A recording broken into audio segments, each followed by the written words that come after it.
Can putting others before ourselves lead to a happier life? NBC News and MSNBC anchor Richard Louis says yes, and he shows us all how we can live a more selfless life.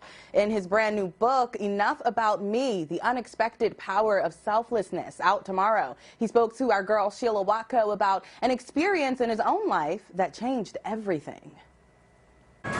I'm Richard Louis, live at MSNBC headquarters here in New York City. Thanks for being here. 7 years ago, journalist Richard Louis was working his dream job as a national news anchor when his father was diagnosed with Alzheimer's. He suddenly found himself taking pause to make a life-changing decision, whether or not to step down from his career in New York to care for his dad in California. My first reaction was, I don't know.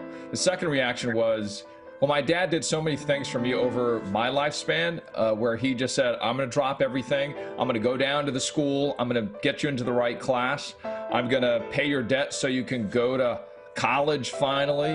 I know you're getting beaten up on the schoolyard because you look a certain way.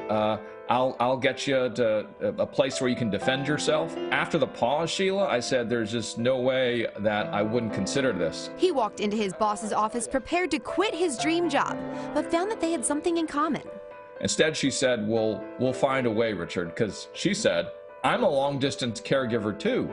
Richard and his boss are part of an estimated 53 million people across the United States who are caregivers to loved ones. Most caregivers have no training and receive no pay, but they do work associated with what you'd see in a hospital. I am truly still learning on the job. It's a lot of soul searching about every month, but staying focused on the fact that you're caring for a person that you really do love and you really do care about. Richard's relationship with his dad is very different now, but stronger too. Alzheimer's is horrible. It takes away all these things that we're used to. I'm Richard, your son. But he's still there. Though his dad can't talk, he and Richard have a connection that only a parent and child can understand. Richard knows that his dad is still there even when he can't show it. All the people gathered around him. So I was like, hey, Dad, if you can hear me, blink once. And he paused, and I was like, oh, he didn't hear anything. About a second later, he goes like this. And I'm like, no, that's a coincidence. But it was no coincidence. Richard tried again, and he was right. And he blinked.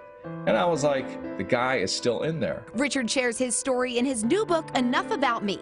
He also explores what he calls the selfish pandemic that we're living in, from people not wearing masks even though it helps others, to widespread racial injustice. First off, I'd had to summarize the book in a sentence. It would be an self-help book. Enough About Me focuses on small things we can do every day to become less selfish. It also features stories of everyday heroes who inspire us to be better. Among those selfless individuals are caregivers like Richard, who continue to do good despite the difficulties, driven by love. Yes. I love you too. For Philly Live, I'm Sheila Watko.